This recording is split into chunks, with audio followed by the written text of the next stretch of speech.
You wake up in the morning, come to work, start tearing apart cars. All right.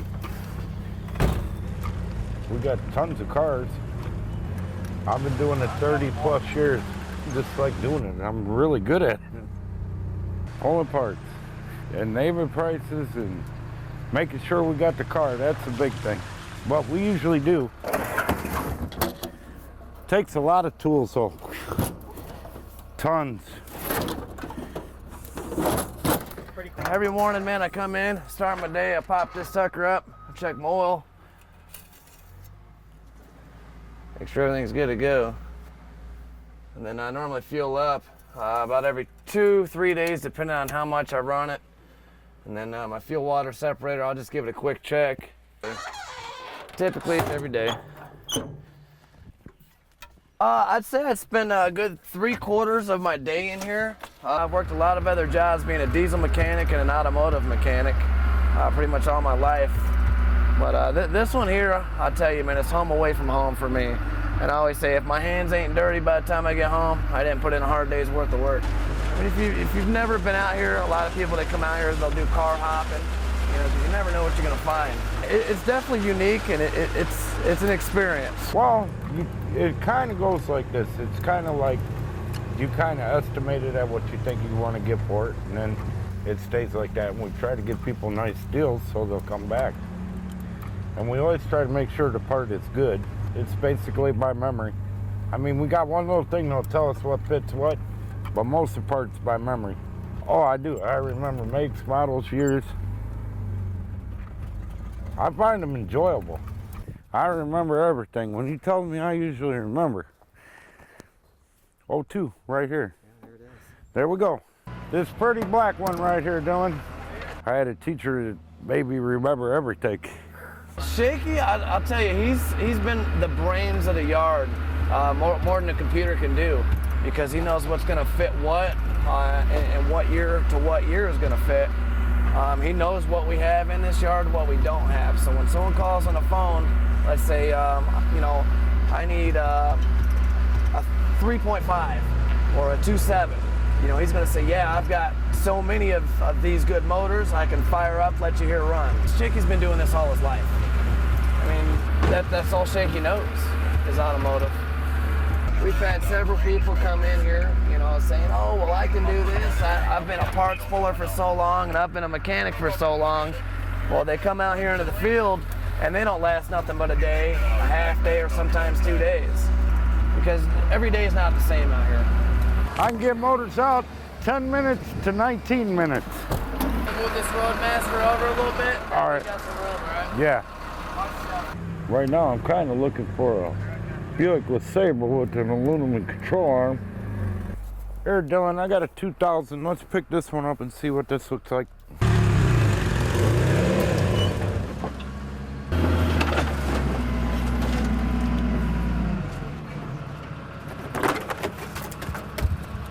What you thinking? Looking good? I'm looking. Hang on, I got to check the ball joint.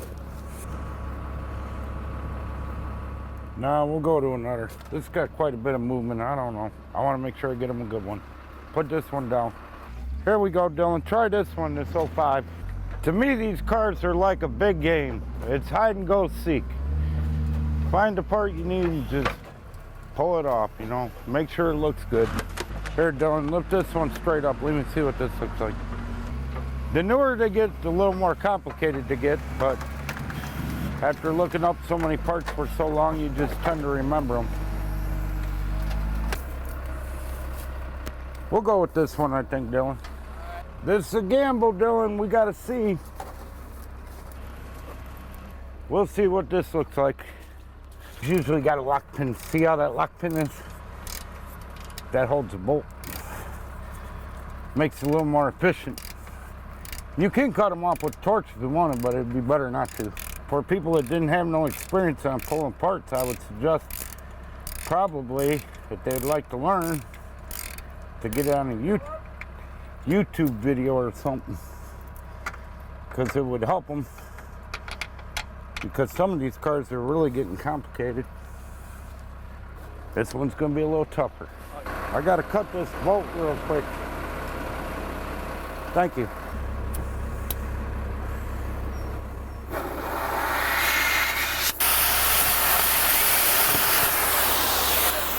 Lift it up a little, Dylan. 02 Chevy 4x4 1500 front axle. We got them.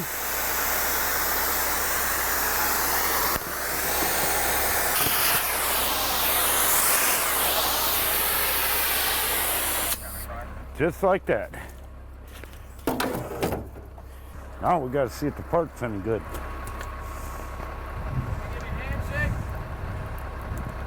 Man, I don't think this bushing's any good neither. Nope, this one's shot. Dang it.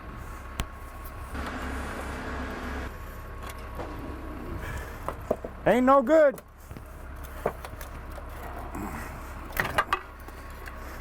Ain't no good, Dylan, look. But it ain't no good. I know. We gotta go to another. Alright. Get your tank shut down. Damn. That's the downfall of a junkyard. When you find a bad part, you gotta continuously search for another good part. It makes you feel bad, yeah, but you can't always tell until you get the part out and look at it. But you just go on and smile and say, well, I'll go get another. But I wouldn't want to give anything to anybody I wouldn't want to put on my own car.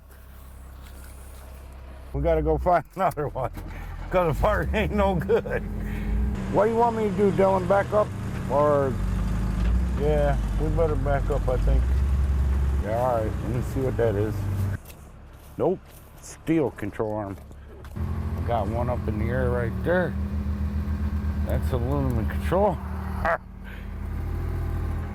Hey Dylan, take this cradle out this car and let me see what this looks like. See it right there, the 03 Bonneville. Got a cradle out up on top of the car. Everybody has a nickname, I guess. Everyone just calls me Dylan. My nickname's been Dirty. I got that from my brother-in-law before he passed away. I'm just always dirty and I'm always doing something. But I love my job. It definitely takes a unique person to do my job. And you know, you gotta be laid back and just deal with it, because you never know what you're gonna run into out here.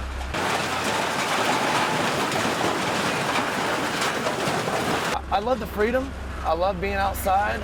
And I love the fact that the man's not crashing down on me. And what I mean by that is I don't have a quota. I just have, you know, a set job. Hey, I need you to tend to the scrap pile, or I need you to jump in a loader and assist everybody else if they need something picked up, or, you know, I got my radio. Hey, Dylan, can you come up front? I got a customer who needs a tail light. You know, I'll run up there and get my yard truck, and I'll get that handled. So, I mean, I'm an all-purpose guy. Everything from cleanup to dismantling to crushing to dismounting tires. At 25, I got 2 kids. I got a little boy and a little girl. And then my wife, we've been together now going on 12 years. Actually, believe it or not, my wife can pull a transmission out and put one back in. She loves to get dirty with me and help me out. People laugh about it, but it takes a strong woman to deal with me and a strong woman to, you know, get down and get dirty. And, I wouldn't trade her for the world. I love every moment we spend together. We've been everywhere from upstate New York to Florida and back. But yeah, my daughter loves to play with tools. She's 6. My son, he's 2, and he loves to play with tools. And anytime you see him, hey, what are you doing, Wubbs? His name's Ron, but I call him Wubbs. What are you doing? Oh, I'm just working, Dad. I'm working. Yeah, there's something else. My daughter, I call her my critter. I got one daughter. She's 19. I got a fiance. Been with her for, let's see, 5, 6 years. He's been around a couple yards around here. I've been doing junkyard work for over at Holland, Sylvania. I started when it was Spud. Then I come over here to Christie and Angola Road, and then they closed up, so we started here. But Spud and them used to have this yard a while back, so it's still kind of neat. It's like I still grew up in this yard. He knows his stuff when it comes to looking for parts. I've been coming out to the yards out here for years and years, and he's always been out here. If you need a part, you didn't know what might interchange off a different car, you know, he knows it. general nice guy, whether he's having a good day or a bad day. So he's pretty good with a lot of the older stuff. I mean, knowing what's gonna go with what. So Life at King Road Auto Parts. he's quite a character. Take a picture of Chucky. He's a good guy, so he's always pretty willing to help you out. And I mean, he's not gonna have you drive all the way out here if he doesn't think that they don't have it. So Go ahead, Chuck. When you get a chance, I need the battery out of that silver Impala that I brought in this morning. Yeah, Chuck. Yeah, I got a customer in here needs an actuator off of a Ford Explorer. If you want to come up and get him, he's already found one back there. This hard work, I'm not even gonna say it ain't. Tires you out. But some days I just, you know, we all get them days where we feel real tired and say, but you make the best of it, you just do it. Winter is like the tough time for me. I ain't into winter so much, but it gets cold, but you gotta do it. Cars are a little more tougher then, they get frozen in the ground and stuff. And the water holes kind of help us, because like there, when I was cutting off a part, I got water right near me. If I had a problem, I could just put the fire out. So water holes are very helpful. Hope this one's good, boss. Only one way to find out. I know. Gotta get the darn thing apart to see. Gotta try it. Got another one, boss. Give me a wrench put on the backside. It's got to stop. See it stop there? Should catch on there. There it is. Zip that shaft out of there or no? Thinking about it, but It's not humid out today. I don't know about that. I'm cooking. Last 2 days been something else. We can get the hammer and smack it and see what we got.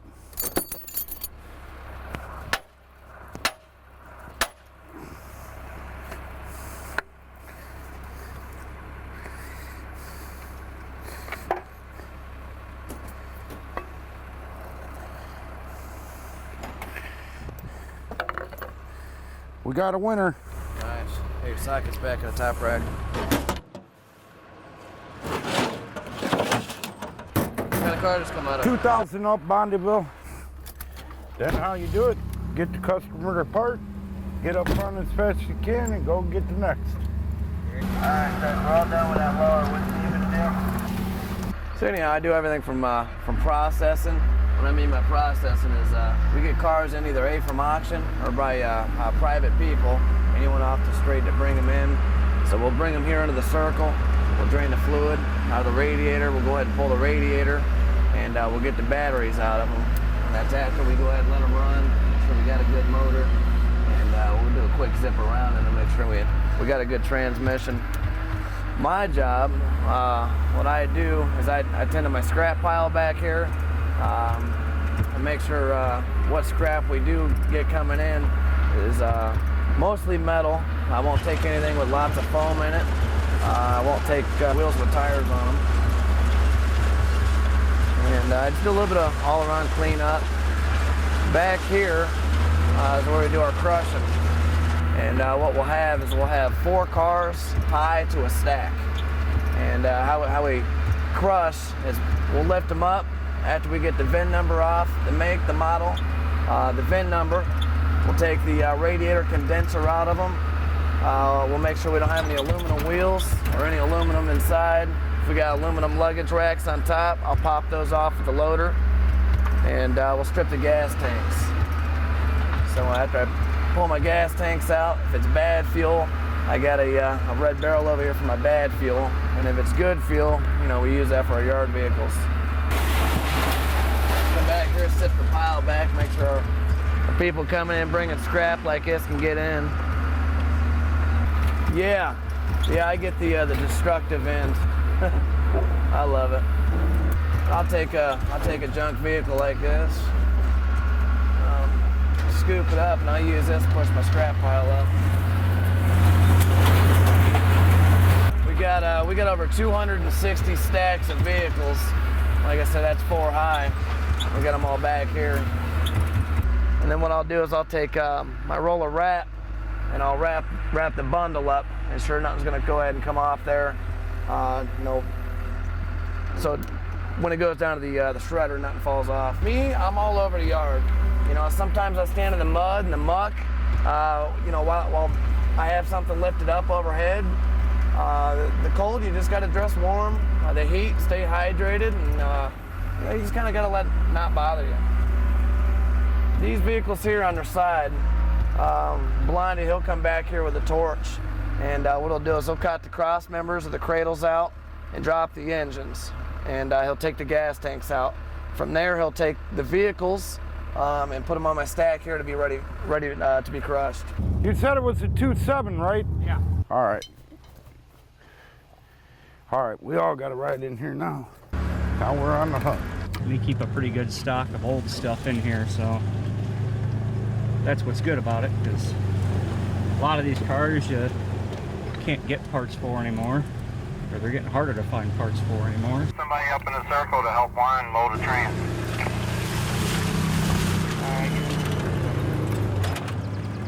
This might be a little hide and seek. We'll find it though. Hey, Shaky. Yep. 97 Dodge Ram, 2-wheel drive with a 3.9. You need the transmission?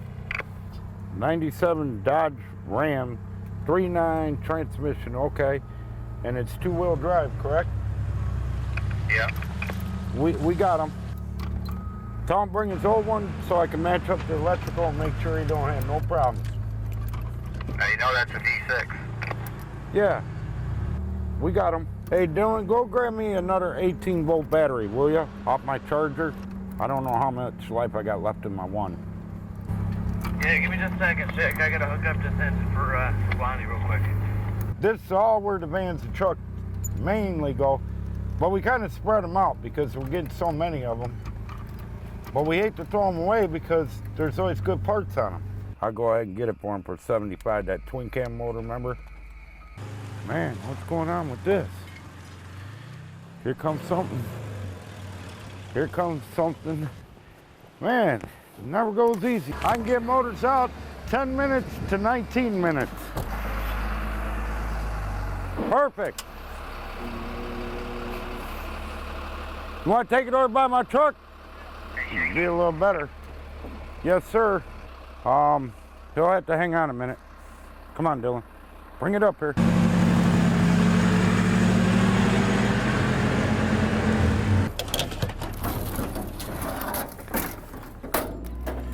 My tools are always disorganized. That's a bad thing, but I'm always in such a hurry. I don't have time to always put them where they belong. Hey, with XG, this Hyundai XG350. I'm just throwing that on the pile, right? The XJ350? Yeah, the one is, yeah, that one was beat up, yeah. Don't worry about that, I know. Lower it down. Motor's already almost ready to come.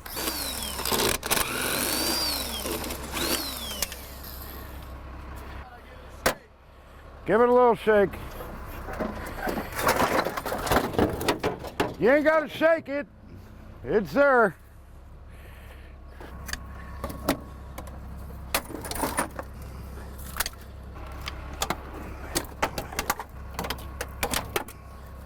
Pick it up.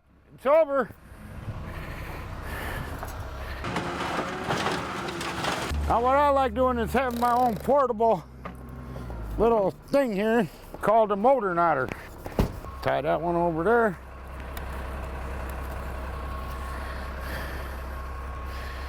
Take her up front. What do you do if you got a car 20 years old and you can't find a part? What do you do about that? The dealerships don't make the part. You can't buy the part. So they got you over the barrel. They want you to buy a new car. People can't afford a new car. It's a huge demand for automotive parts, especially used. Especially due to inflation and everything. Okay, this Jeep here, we got the top popped open on this. That way we can take a lot of this scrap and we'll take our excavator and fill it on up, like these vans over here. You definitely got to be a worker in junkyard material to be out here working. tires you out. But some days I just, you know, we all get them days where we feel real tired and say, but you make the best of it. You just do it. You have to open the gate over there for him to get back out. Yeah, fix that up for me, would you? Look at this one, boss. That's what I'm talking about. Good job. Need the left fender, left headlight, front bumper, and the hood. Yep, and the clutch assembly. On what? I'll take care of the clutch fan. Come on, boss. It's like every car eventually comes to the junkyard. If figure each row, you know, not even all the way back, but each row, you're probably talking at least, you know, 85 cars per row. But that's before the crossroads. I'd say 6,000, 7,000 cars out here. And every one of them's unique. Imagine if they could tell a story. Where they've been, who's been in them, what they've seen, you know, the tragedies that they've seen or faced. I mean, it's just unreal to think about.